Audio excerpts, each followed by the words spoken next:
कैसे जन्म हुआ एक रानी का अंडे से? क्यों उसने अपने अंतिम संस्कार के लिए अपने राजा को मना कर दिया था? क्यों वो दिन में सोती और रात को जागती थी? नमस्ते प्रिय साथियों, मैं सीमा शर्मा आज आपके सामने ऐसी ही अद्भुत और रहस्यमयी कहानी लेकर आई हूँ जिसका नाम है रानी मैनावती। किसी राज्य में एक साहूकार दंपति रहते थे। यूं तो उनके पास किसी चीज़ की कोई कमी नहीं थी। उनके पास धन दौलत सुख सुविधा के सारे सामान थे। फिर भी वे दंपति बड़े दुखी रहते थे क्योंकि उनकी कोई संतान नहीं थी। वैद्य हकीम पूजा पाठ सारे उपाय करके देख लिए, फिर भी साहूकार और उसकी पत्नी को संतान सुख प्राप्त नहीं हुआ। साहूकार अब मान चुका था कि अब निसंतान ही पूरा जीवन काटना है, परंतु उसकी पत्नी का दिल नहीं मानता था। वह हमेशा ईश्वर की भक्ति में लगी रहती थी। उसे लगता था ईश्वर उसकी विनती एक दिन जरूर सुनेंगे और उसकी सूनी गोद भर देंगे। साहूकार हमेशा अपनी पत्नी से कहता था, अरे भाग्यवान, अब बस भी करो, कितनी बार ईश्वर से मांगोगी? अगर ईश्वर की यही मर्जी है कि हम निसंतान ही रहें तो यही सही। परंतु साहूकार की पत्नी साहूकार की एक ना सुनती। वह रोज़ साहूकार के काम पर जाने के बाद घर में अकेली पूजा पाठ में लगी रहती और ईश्वर से अपनी सूनी गोद भरने की कामना करती रहती। जो समय बचता उसमें वह अपने घर में आने जाने वाले पक्षियों को दाना डालती और दाना चुगते हुए पक्षियों को दिन भर निहारती रहती थी। एक बार एक मैना पंछी का जोड़ा उनकी छत पर आया और घोंसला बनाकर रहने लगा। घोंसले में मैना पंछी का एक अंडा था।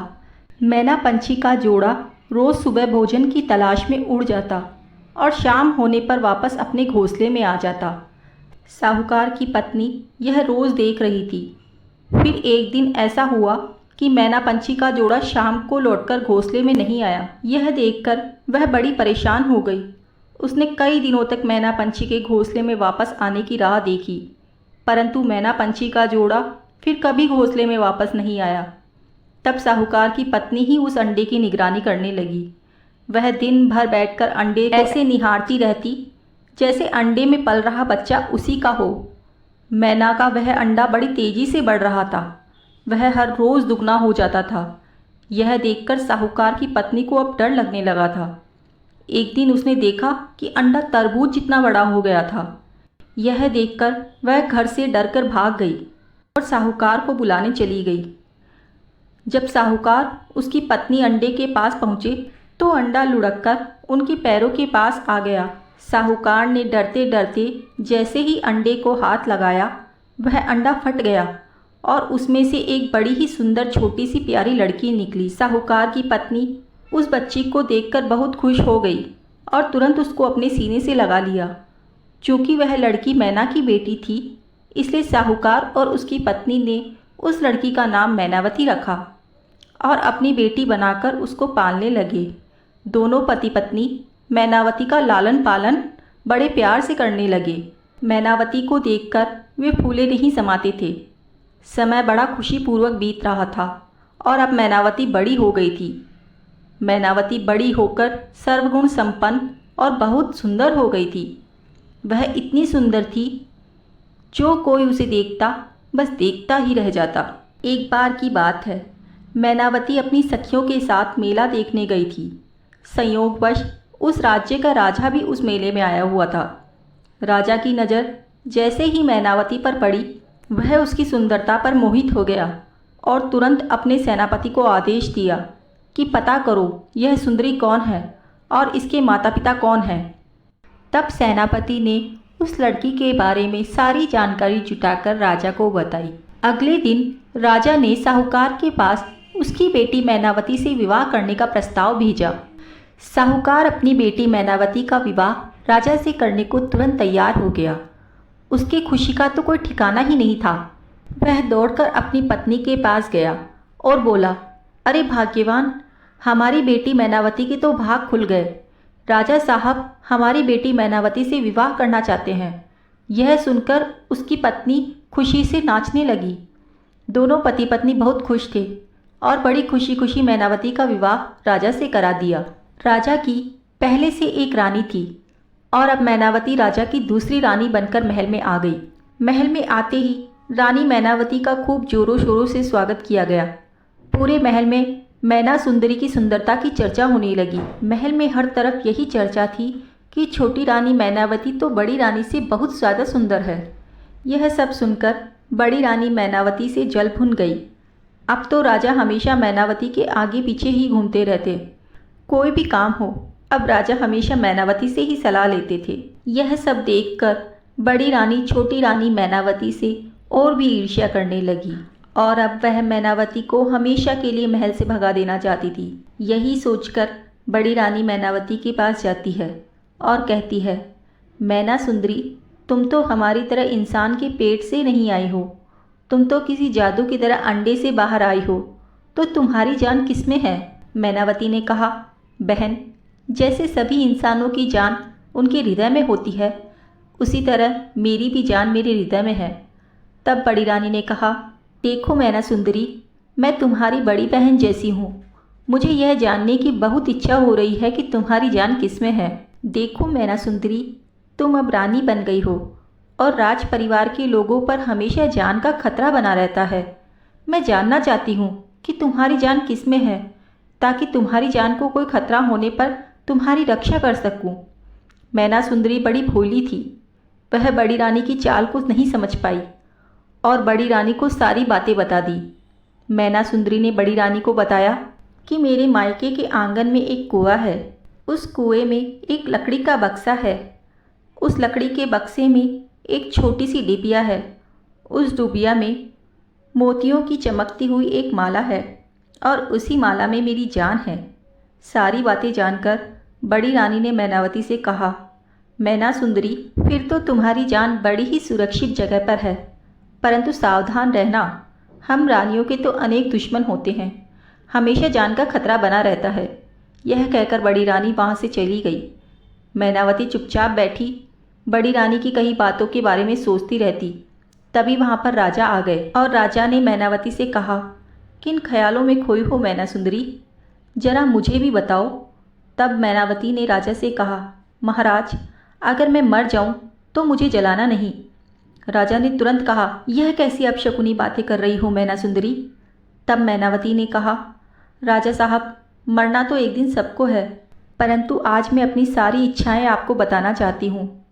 जब मैनावती ने कहा, महाराज, जब मैं मर जाऊं तो मेरे शरीर को जलाना नहीं, बल्कि एक महल बनाकर उसके आंगन में मेरे शरीर को रख देना और उस महल के चारों ओर ऊंची ऊंची दीवारें बना देना, ताकि उस महल के अंदर कोई प्रवेश ना कर सके। और हाँ राजा साहब, महल के अंदर एक बगीचा भी बनवा देना और खाने के लिए ढेर सारा अनाज और ज़रूरत के सामान भी रखवा देना। तब राजा ने मैनावती से कहा, बस अब शांत हो जाओ मैना सुंदरी, जब तक मैं जिंदा हूँ तुम्हें कोई नहीं मार सकता और मैं हमेशा तुम्हारे साथ रहूँगा। यह कहकर राजा ने मैनावती को गले लगा लिया। तब राजा ने देखा कि मैनावती तेज बुखार में तप रही है। राजा ने तुरंत राजवैद्य को बुला लिया और रानी मैनावती का उपचार करने को कहा। राजवैद्य ने कुछ जड़ी बूटियाँ मैनावती को घोलकर पिलाई और फिर राजा के पास जाकर कहा, महाराज, खुशखबरी है, रानी मैनावती माँ बनने वाली है। यह सुनकर राजा बहुत खुश हो गया और अपने गले में पड़ी सोने की माला को उतारकर राजवैद्य को दे दी। पूरे राज्य में खुशी की लहर दौड़ गई। राजा की यह पहली संतान थी, क्योंकि राजा की पहली रानी को अभी तक बच्चा नहीं हुआ था। राजा बहुत खुश था और अब वह मैना सुंदरी को और भी ज़्यादा प्यार करने लगा था। यह देखकर बड़ी रानी और भी जल गई और अब वह मैनावती को जल्दी से जल्दी राजमहल से हटाना चाहती थी। तब बड़ी रानी ने अपनी नौकरानी से कहा कि तुरंत गोताखोरों को बुलाओ। नौकरानी गोताखोर को बड़ी रानी के पास ले आई। बड़ी रानी ने गोताखोर से कहा, तुरंत तुम मैना सुंदरी के मायके जाओ और जब उसके माता पिता घर में नहीं हो तो तुम मौका पाकर उसके घर में घुस जाना। घर के आंगन में एक कुआं है और उस कुएं में लकड़ी का एक बक्सा है और उस बक्से में एक छोटी सी डिबिया है। उस डिबिया को निकालकर मेरे पास ले आओ। मैं तुम्हें मुँह मांगा इनाम दूंगी, पर ध्यान रहे, अगर तुम इस कार्य में असफल रहे या किसी को कानो कान पता चला तो मैं तुम्हें जान से मरवा दूंगी। रानी का आदेश पाकर गोताखोर तुरंत मैना सुंदरी के मायके चला गया और मौका पाकर तुरंत गोताखोर ने घर के आंगन में कुएं से लकड़ी का बक्सा निकालकर उसमें पड़ी छोटी सी डिबिया को निकाल लिया। डिबिया के बक्से से निकालते ही मैना सुंदरी की तबीयत खराब हो गई। गोताखोर ने वह डिबिया महल में आकर बड़ी रानी को दे दी और मैना सुंदरी की तबीयत और बिगड़ गई। उसकी सांसें ऊपर नीचे होने लगी। बड़ी रानी अब उस डिबिया में से मोतियों की माला निकालकर अपने गले में पहनकर जोर जोर से हंसने लगी, क्योंकि अब मैना सुंदरी की जान उसके हाथों में थी। बड़ी रानी के माला पहनते ही मैनावती मूर्छित अवस्था में चली गई। राजा ने तुरंत राजवैद्य को बुलवाया। राजवैद्य ने मैनावती को देखकर राजा से कहा, महाराज, अब हमारी रानी मैनावती इस दुनिया में नहीं रही, उनकी मृत्यु हो चुकी है। इतना सुनते ही राजा फूट फूट कर रोने लगा। पूरे महल में मातम सा छा गया। थोड़ी देर बाद मंत्री राजा के पास आए और बोले, राजा साहब, अब छोटी रानी मैनावती का अंतिम संस्कार का समय आ गया है। अब छोटी रानी मैनावती के शरीर को जलाने के लिए ले जाना होगा। तब राजा ने मंत्री से कहा, नहीं, हम मैना सुंदरी के शरीर को नहीं जलाएंगे। नगर के बाहर एक दूसरा महल बनवाओ और उसके आंगन में रानी मैनावती को सिंहासन सहित रखवा दो और उस महल के चारों ओर ऊंची ऊंची दीवारों का घेरा कर दो ताकि उसमें कोई प्रवेश ना कर सके। साथ ही महल में ढेर सारी खाने पीने का सामान और सुख सुविधा की सारी चीज़ें रखवा दो। यही मैना सुंदरी की अंतिम इच्छा थी। मंत्री राजा की बातें सुनकर हैरान था, परंतु राजा के आदेशों का उसे पालन करना पड़ा। नगर के बाहर मैना सुंदरी का बड़ा महल बनवाया गया। उसे ऊंची ऊंची दीवारों से घेरा गया। उस महल के आंगन में मैना सुंदरी को सिंहासन सहित बिठा दिया गया। साथ ही ढेर सारी खाने पीने का अनाज और सुख सुविधा के सामान रखवा दिए गए। मैना सुंदरी की मृत्यु पर बड़ी रानी बहुत खुश हो गई और राजा मैना सुंदरी की मृत्यु से बहुत दुखी हो गया। उसका किसी भी काम में मन नहीं लग रहा था। वह हमेशा मैना सुंदरी की यादों में ही खोया रहता था। एक दिन राजा ने सोचा कि मैना सुंदरी ने आखिर अपने शरीर का अंतिम संस्कार करने से क्यों मना कर दिया था। क्या वह फिर जीवित होकर लौट आएगी? परंतु राजा ने अपने दिल को समझा लिया, मरे हुए लोग कभी वापस नहीं आते हैं। राजा मैना सुंदरी की याद में मैना सुंदरी के महल के चारों ओर रोज चक्कर लगाया करता। एक दिन राजा को उस महल के अंदर से एक बच्चे की रोने की आवाज़ सुनाई दी। राजा हैरान था, महल के अंदर बच्चा कहाँ से आ गया? बच्चे को देखने के लिए राजा महल के अंदर घुसा। तब राजा ने देखा कि मैनावती का मृत शरीर आंगन में सिंहासन सहित पड़ा है और उसके बगल में एक छोटा सा बच्चा रो रहा है। राजा ने जैसे ही उस बच्चे को अपनी गोद में उठाया, बच्चा चुप हो गया और थोड़ी देर राजा की गोद में ही खेलने लगा। बाद में वह बच्चा सो गया। राजा ने उस बच्चे को मैनावती के बगल में सुला दिया और महल से निकल गया। अगले दिन राजा बच्चे को देखने के लिए फिर से मैनावती के महल में घुस गया। राजा ने देखा कि बच्चा महल के आंगन में खेल रहा था। राजा ने उस बच्चे को गोद में उठा लिया। वह बच्चा राजा की गोद में थोड़ी देर खेलने के बाद उन्हीं की गोद में सो गया। राजा फिर उस बच्चे को मैनावती के पास सुलाकर महल से बाहर निकल गया। ऐसे ही राजा अब रोज उस बच्चे से मिलने के लिए मैनावती के महल में जाने लगा। वह ढेर सारे खिलौने और खाने पीने का सामान बच्चे के लिए ले जाता था। थोड़ी देर बच्चे के साथ खेलने के बाद वह उस बच्चे को मैनावती के बगल में सुलाकर महल से वापस आ जाता था। धीरे धीरे इसी तरह समय बीतने लगा और अब बच्चा बोलने लगा था। अब वह बड़ा हो रहा था, सारी बातें समझने लगा था। एक दिन राजा ने उससे पूछा, बेटा, तुम्हारी माँ कहाँ है? तब उस बच्चे ने मैनावती की ओर इशारा करते हुए कहा, यह मेरी माँ है। यह सुनकर राजा बहुत हैरान हो गया। वह समझ चुका था कि यह बच्चा मैना सुंदरी का ही बेटा है। राजा ने उस बच्चे से पूछा, बेटा, तुम्हें रोज खाना कौन खिलाता है? तब उस बच्चे ने राजा से कहा, मेरी माँ। राजा ने आश्चर्यचकित होकर मैनावती की ओर देखा कि मैनावती तो बिल्कुल निष्प्राण लेटी हुई है। फिर यह बच्चे को कैसे पाल सकती है? राजा ने फिर से पूछा, बेटा, तुम्हारी माँ कब जागती है? तब बच्चे ने कहा, मेरी माँ रोज रात को जागती है और मुझे ढेर सारा प्यार करती है, खाना खिलाती है और सुबह होते ही मेरी माँ फिर सो जाती है। राजा ने बच्चे से कहा, बेटा, आज रात जब तुम्हारी माँ जागेगी तब तुम्हें उससे एक प्रश्न पूछना है कि तुम दिन भर सोती हो और रात में जागती क्यों हो? बच्चे ने राजा से कहा, ठीक है, आज रात जब मेरी माँ जागेगी तो मैं उनसे ज़रूर पूछूंगा कि वह रात को क्यों जागती है, फिर दिन में क्यों सो जाती है। यह कहकर बच्चा खेलते खेलते राजा की गोद में ही सो गया। राजा उस बच्चे को फिर से मैना सुंदरी के बगल में सुलाकर महल से बाहर निकल गया। मैना सुंदरी जब रात में जागी और अपने बच्चे को खाना खिलाने लगी तब बच्चा मैना सुंदरी से कहता, माँ मेरा पेट भरा हुआ है, मुझे बिल्कुल भूख नहीं लगी।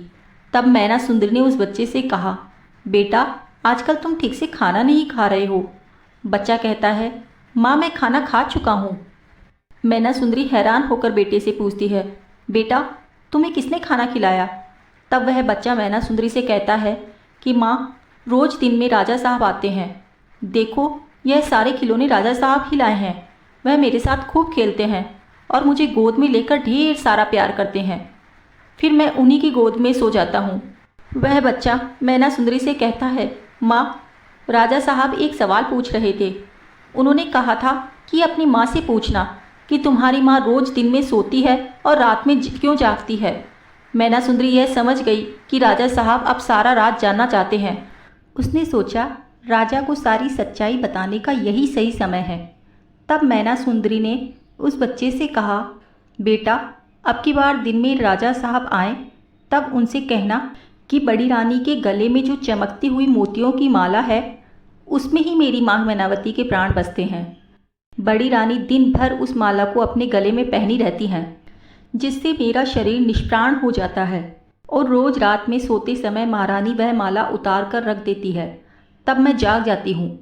बच्चे ने मैनावती से कहा, ठीक है माँ, राजा साहब अब की बार जब आएंगे तो मैं सारी बातें उन्हें बता दूंगा। अगले दिन जब राजा उस बच्चे से मिलने आता है तब वह बच्चा अपनी माँ की सारी सच्चाई राजा को बता देता है। राजा सब समझ गया कि बड़ी रानी मैना सुंदरी से कितनी ईर्ष्या करती थी और जिस कारण वह मैना सुंदरी को मार डालना चाहती थी, और आज मैना सुंदरी की ये दशा केवल बड़ी रानी के कारण है। राजा ने अब सोच लिया था कि वह बड़ी रानी को इसके अपराध की सज़ा जरूर देगा, परंतु इससे पहले बड़ी रानी से माला लेना अत्यंत आवश्यक था। अब राजा बड़ी रानी से माला लेने की योजना बनाने लगा। एक दिन राजा बड़ी रानी के पास जाकर कहता है, महारानी आपने इतनी भारी मोतियों की माला अपने गले में क्यों पहनी है? इसे उतार दीजिए। तब बड़ी रानी ने राजा से झूठ मूठ का बहाना बनाते हुए कहा, नहीं राजा साहब, वह मेरी माँ की आखिरी निशानी है, इसलिए मैं इसे अपने गले से नहीं उतार सकती। राजा अब समझ चुका था कि बड़ी रानी से माला वापस लेना इतना आसान नहीं है। फिर राजा बड़ी रानी से माला निकलवाने का दूसरी योजना सोचने लगा।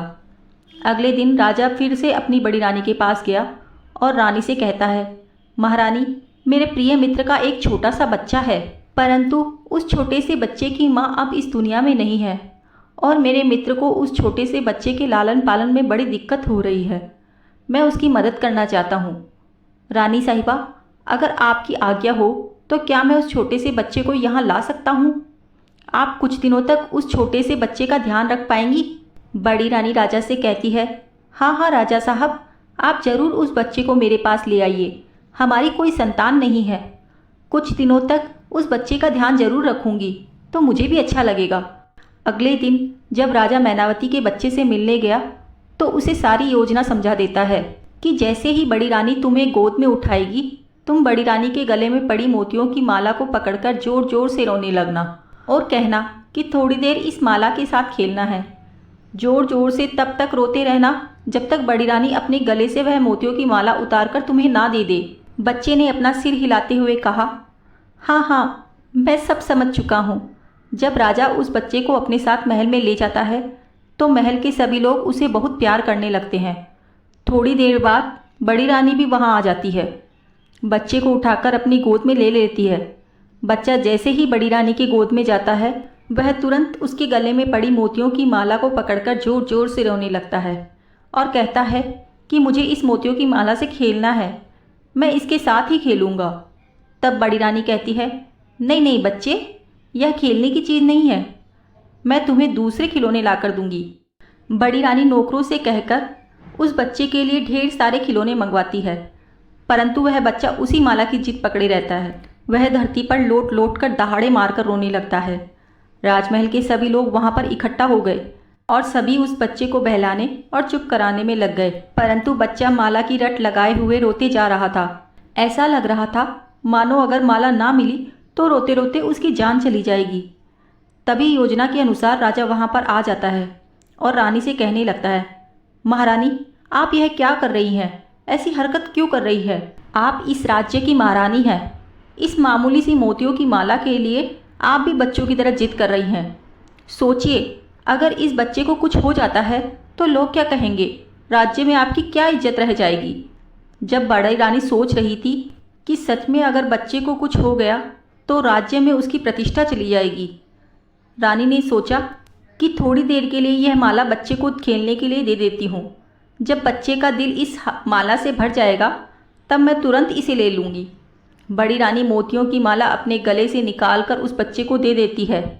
वह बच्चा मोतियों की माला हाथ में लेकर आंगन में घूम घूम कर खेलने लगा। थोड़ी देर मोतियों की माला से खेलने के बाद उस बच्चे ने चुपके से उस माला को लाकर राजा को दे दिया। राजा तुरंत उस मोतियों की माला को लेकर मैनावती के महल में आ जाता है और उस माला को मैनावती के गले में डाल देता है। वह माला पहनते ही मैनावती जाग गई। राजा तुरंत मैनावती को अपने गले से लगा लेता है। मैना सुंदरी अपनी सारी बातें राजा को बताती है और कहती है, राजा साहब, वह छोटा बच्चा ही आपका बेटा है। राजा मैनावती से कहता है, मैना सुंदरी, मैं सारा सच जान चुका हूँ।